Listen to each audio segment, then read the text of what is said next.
staff today. And so conflict of interest. None. Bill, conflict of interest? No. Okay. Yes. Yeah, I know you didn't schedule for no public testimony, but most of us up there in Bonanza Ranch had no notice, and we would like to speak.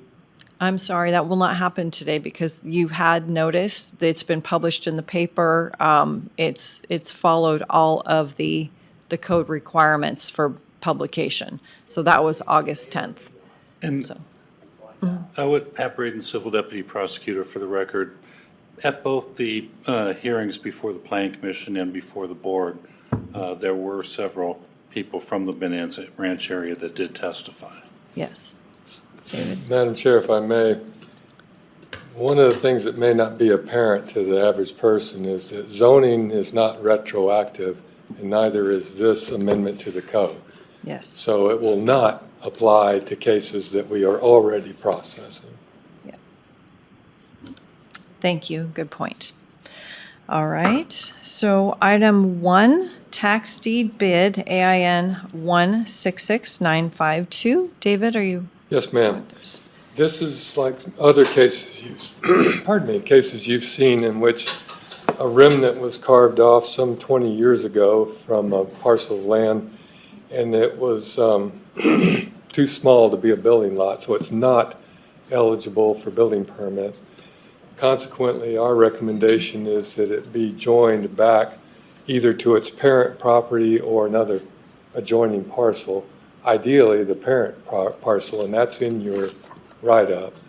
But I should note that normally these don't come to my staff until it's already been to tax sale, and then you could go ahead and set it up for your deliberations at a business item and accept or not accept the deed. In this case, I'm not sure if this has been to a tax sale, so we might bird dog that a little bit before you go any further. Sure. Do you want your staff to do that, or do you want my staff to do that? If you have time, Sure, Sarah has time. that'd be helpful. Thank you. Yeah. And typically, when we get that in, we send it to the treasurer's office and everybody. So I would think that the treasurer's office would get back to my staff to say this hasn't gone to sale. Thank you. Yeah. So we will get that. Looking at the KC web map, it shows ownership by Kootenai County, and the notation is TD 14. So which would mean a tax deed was issued in 2014. So we Okay. want to go back to the 2014 sale and see if it didn't go through. And I think, yeah, your staff probably has a record of that already. Yeah, I don't know that it would be in the system like that if it wasn't already in process. So I think that'll be fine. But we'll cross all those T's and dot all those I's before it comes to a business meeting. So thank you. Okay, so any questions about this tax deed parcel? If it has gone through tax deed sale, then I would concur with Mr. Callahan's recommendation. Okay, Bill, questions? All right, so there's no action to be taken on this. We'll come back before us. All right, our second item, ORA 23-0001, the LUDC Title 8 Amendment regarding code enforcement continuation. This is a continuation of deliberations from August 17th from our August 10th public hearing. So I don't know if staff has anything to add. Nothing new unless you have questions. Okay, thank you. All right, Bruce, you want to start with your thoughts?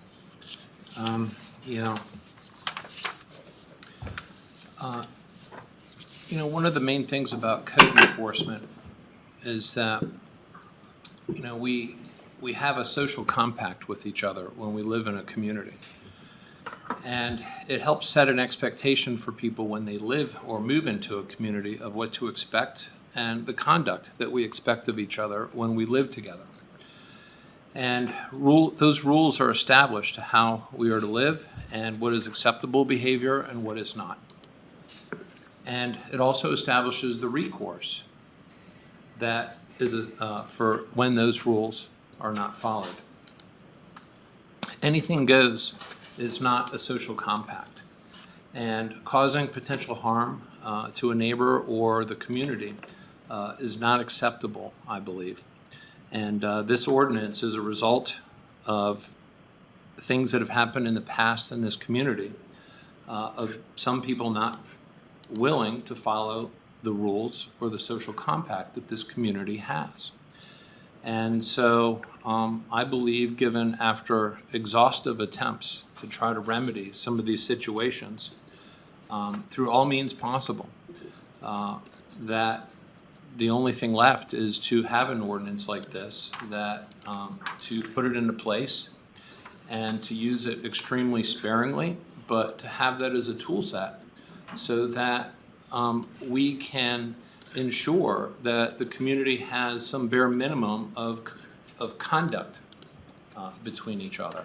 And so I'm in favor of adopting this ordinance. Okay. I think it makes sense for a lot of reasons. So I'm going to be the dissenter. I don't disagree with what Commissioner Matari has said. However, if we're just talking specifically about Bonanza Ranch, I don't think this is going to solve problems because the conditions out there, there isn't anybody that's going to be able to afford this type of penalty. So I think it's going to result in homelessness and some other issues if this particular ordinance is applied to that situation, which, like staff already said, any violation that is currently noticed is not subject to this ordinance. So that is being taken care of through the proper channels. I would say, though, that we already have things in place to take care of these things. It's a little bit more cumbersome process on the government side, having to, cross all the T's, dot all the I's to take this to court. And then the prosecutor also has civil penalties that are allowed. So at this point, and as much as I trust, respect, and agree with our community development director, if he were to leave the county tomorrow, having passed this and we get the next person in, we don't know what the philosophy is going to be. We don't know how he's going to apply this ordinance. So I'm not comfortable giving a position in the county this much control over land use penalties, I guess I would say. I think this is quite extensive. Now, can I see a use for it? I can. A lot of these contractors go out and they really have the margin to absorb some of these penalties. So I just can't blanket something without a little bit more probably specificity. I don't think we can legally carve out and say, okay, well, if you're a contractor, then you're going to be subject to these penalties. If you're a homeowner, you're not.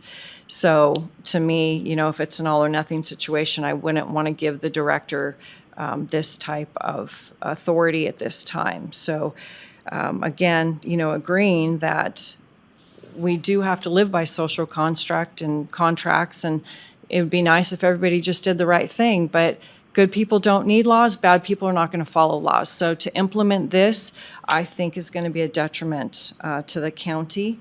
But like I said, we already have in place the ability for civil penalties. We already have the ability to take these bad actors to court. So I think that's kind of where I'm standing on this. Well, if this ordinance was drafted specifically for Bonanza Ranch, I would agree with you, but it's not. It's actually for the entire county. And, there's a very simple remedy for what your concern is, which is because the community development director reports to this board, that we could require the community development director to bring it before us, and we could make that decision individually. This isn't meant to be a weapon used against people. This is meant to be a tool that's used against the most egregious and, offensive acts that some people commit. Excuse me. Yes, we have contractors that ignore, is it red tagging, I believe? Yes. They ignore it. And, the homeowner is responsible for, or the property owner is responsible for what their contractors do on their property. And there's no remedy for that at this point that is quick enough to to address these issues. And the other side to this is the fact that I've heard stories of, at least on one occasion, and I don't know if it's true, but if it is true, it has to be addressed, where black water is being dumped on land and running off onto other people's property. This Not is. true. I'm Just not hang on. I'm not suggesting that something is true or not. What I'm suggesting is that if it were to happen and it were running onto another person's property, that is a significant health hazard. That is what third world countries experience. That should not be experienced in Kootenai County at this day and time. And so I see this ordinance as nothing other than a tool that should be used extremely sparingly. But if it's causing harm to another neighbor or the community, it should be available to remedy the situation as soon as possible. Yes, there are ways, but if it takes years while we have a situation like that, as an example, occurring, a lot of people could end up being hurt. And I don't think that this body should allow that to happen. And so it's just another tool in the tool set. So I would disagree in the form of Blackwater. This ordinance isn't going to change anything. Something has to be done right away. So to say, okay, yes, now we're implementing a $1,000 a day fine for this situation. I mean, what did we do with the Garwood situation? Because we didn't have this in. Is there an injunction? I mean, what are the legal remedies already in place for that situation that Commissioner Matari is referring The to? Garwood situation, I'm not sure. That was where it was kind of a mini RV park, and they were just, Oh, that one. yeah. Yeah, I had to take that one to court. Got an injunction, on motion for summary judgment, but it took quite a while. They actually appealed the Idaho Supreme Court, and and the county prevailed there. But yeah, it took a while. It did work eventually, but there wasn't a specific. I think I was able to demonstrate at least a possibility of a health hazard back up. I was able to demonstrate that they had unpermitted sewer facilities, and therefore the potential for affecting the aquifer, or at least the Chilco Channel aquifer. Right. So there was that, but again, it took several years from beginning to end to get that to fruition. Right. But I still don't see how now the threat of these penalties is going to prevent that situation from happening. And Panhandle Health District, I mean, they're a regulatory body. They come out and also, I actually represent both the county and the health district in that case. yeah. I think the intent of that is to have a fine that is imposed on the property owner that is a step towards abating the property and taking it through judicial means. And so that's the point, is that if it takes years to litigate this, was there any, at that point, if the county prevailed, what was the remedy for those neighbors around? I mean, was there an opportunity to abate the property, or was it just at this point they were given a court order to cease? They were given a court order to cease, and they did follow that court order. Yeah. Once they exhausted all their appeals.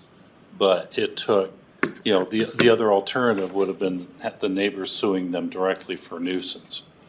And of course, that involves their expenditure of attorney's fees and time and all that. But And that's one of the problems that Commissioner Duncan said, that these people don't have the money necessarily to pay the fines. Well, they're not going to have the money to adjudicate this public nuisance either. And so that, again, is another reason why I believe the county should have this as a tool in its toolbox, not ever to be used as a weapon, but a tool to mitigate these kinds of public nuisances.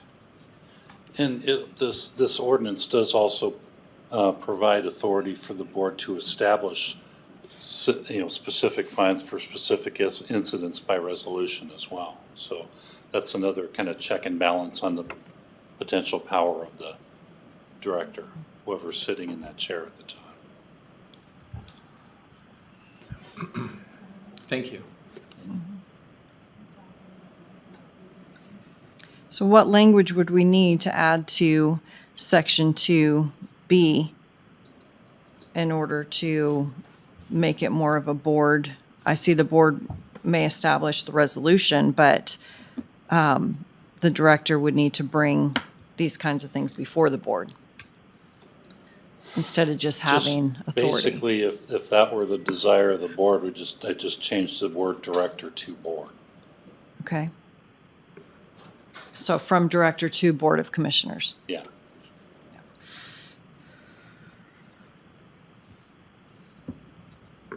And we can do that if a majority of the board agrees.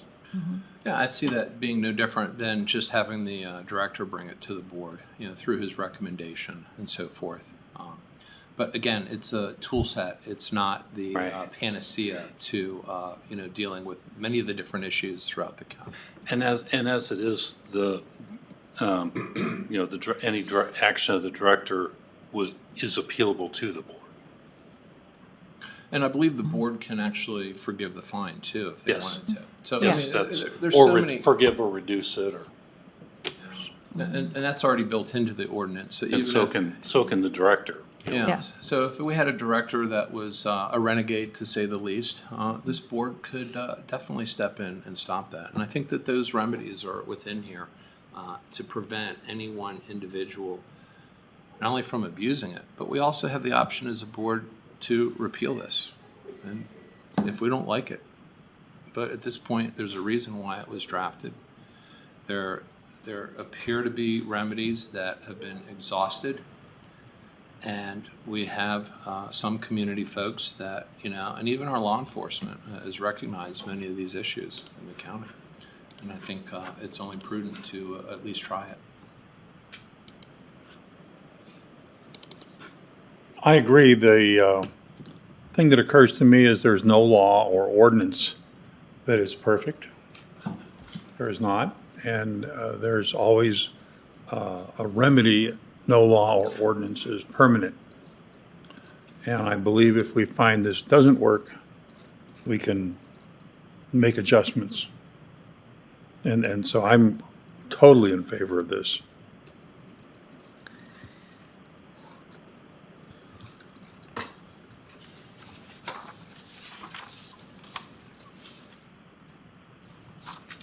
Well, I don't know. It's a steep learning curve if it goes sideways. So, We can always remedy anything that is done in a way that even remotely hints at abuse. And the ultimate real penalty is the abatement of one person's property. And that has to be done through the court system. And throughout that time, this board would probably be presented with at least one, perhaps more opportunities to remove any fines that were imposed if we thought that it was not done fairly.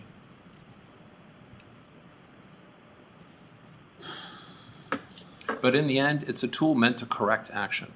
That's ultimately what the county wants, is corrective action. And that is what has not been occurring up to this point, which is why this ordinance was drafted the way I see it.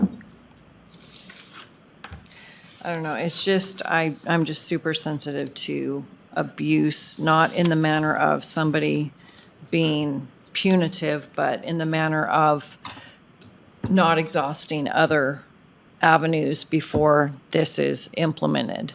And that I'm concerned with, because we're talking about a certain segment of the population that doesn't have the resources that most of the county does. You're right, and conversely, they don't have the resources to try to fight it, to adjudicate it themselves. And so that, in many respects, is where government does play an arbiter role, in a sense. And if we know that a constituency is being harmed by the act of a single individual, a property owner, and these people don't have the financial means to take them to court, then what is left? what is the recourse at that point for a person? Especially if their property values are being adversely affected. I know, but because- all that's already in place. It's just not as timely as you think this penalty will change. Yeah. Does that make sense? It does, and I certainly appreciate and respect your thoughts on it. I mean, it's, this is the point of having vigorous debate here in front of this board, and I certainly appreciate that. But I still kind of think that this is something that we should try, and we can always revisit it a year or two from now and just say, hey, and look at it and decide if it really did manifest the outcome that it was intended to do, which is to accelerate corrective action, not for revenue. Right. So, Pat, when we're talking about penalties, because we're not providing a service necessarily, I mean, we have the code enforcement service. So a penalty versus what it costs us to do code enforcement. Nothing on state law that says that we can't charge, penalties. I mean, we're not Yeah, covering a it's- service. It is truly a penalty. It's not, we're not charging for a service. In fact, these would be on top of the charges that we would charge for, to cover the cost of code enforcement. It's truly a penal, monetary sanction. Yeah. And there's nothing in state statute that prevents us from doing that. Okay. Well, there's 2 votes for it, and I'd be willing to look at it and watch it and see if Fair enough. it Fair enough. works.